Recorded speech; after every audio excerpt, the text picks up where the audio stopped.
इबादत मन्नत को कहती है कि प्लीज़ मत रो। मन्नत तब मन्नत कहती है कि मैं सुभान से बहुत ही प्यार करती हूँ, पर वो तो मेरी तरफ देखता तक नहीं है और वो तो तुम्हारा शोहर है ना, तो तुम उसे कभी मेरा नहीं होने दोगी। मैं सुभान के बिना मर जाऊंगी। तब इबादत कहती है कि कितने ताज्जुब की बात है कि तुम मुझसे ही मेरे शोहर को ना छीन पाने का बहाना कर रही हो, और यही बात मुझे तो तुमसे प्यार से समझानी पड़ रही है। इबादत कहती है कि सुभान पहले तुम्हारा ही था, तब तुमने उसे जानबूझकर ठुकरा दिया और सबके सामने तुमने उसे बेइज्जत किया और सुभान को तुम भरे मंडप में छोड़कर चली गई थी। अब उसे उसके बाद अम्मी के हुक्म पर मैंने शादी की। अब सुभान मेरा शोहर है। मन्नत, तुम्हें नहीं लगता कि मेरी और सुभान के रिश्ते की इज्जत करनी चाहिए? अब तुम्हें ऐसा वैसा कुछ नहीं करना चाहिए। तुम्हें ऐसा नहीं लग सकता? पता है, क्योंकि तुम सेल्फिश हो। सुभान मेरा शोहर है, कोई खिलौना नहीं जो तुम्हें दे दूं। अब तुम्हें सुभान को अपने दिल से निकाल दो।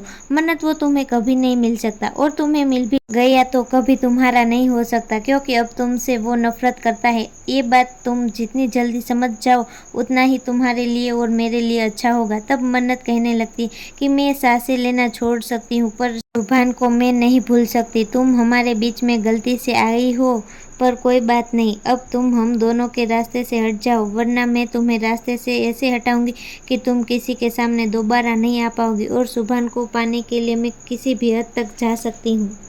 क्या मन्नत के कहने से इबादत छोड़ देगी सुभान को या नहीं? आगे की अपडेट जानने के लिए हमारे चैनल को लाइक, शेयर और सब्सक्राइब करना ना भूलिएगा।